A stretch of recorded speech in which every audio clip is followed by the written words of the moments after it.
Membri tal-Kumitat PANA li qed jinvestiga l-ħabbi ta' kumpaniji u kontijiet bankarji fil-Panama fost l-oħrajn mill-Ministru Konrad Mizzi u Chief of Staff Keith Schembri qed jistaqsu għaliex il-Gvern ta' Joseph Muscat qed jaħbi r-rapport tal-FIAU.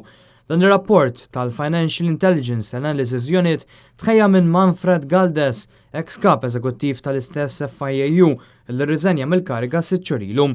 Iżda minkejja dan ir-rapport li baqa' mhux ippubblikat, il-Prim Ministru Joseph Muscat għażel li jaħtar investigazzjoni oħra, xi ħaġa li qed tqajjem dubji riflessi fil-kummenti ta' Sven Giegold lil The Malta Independent on Sunday.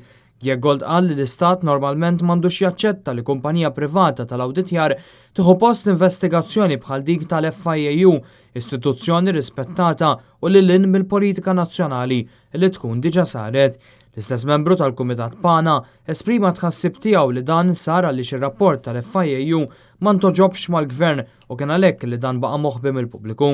The Malta Independent on Sunday tkellmet ukoll ma' Lara Comi, Vice Chairman tal-Grupp tal-Partit Popolari Ewropew, li wissit li l-Prim Ministru Joseph Muscat għandu jaffaċċja lill-Ewropa b'attitudni differenti minn dik li ħaf fl-aħħar xhur.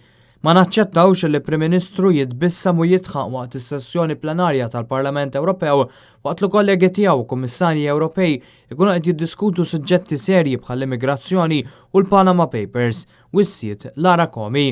Komplit li l-Prim Ministru Joseph Muscat għandu jirrispetta l-istituzzjonijiet Ewropej post fejn mhuwiex lok għad-daħq imma fejn isser ħidma biex jissolvew il-problemi.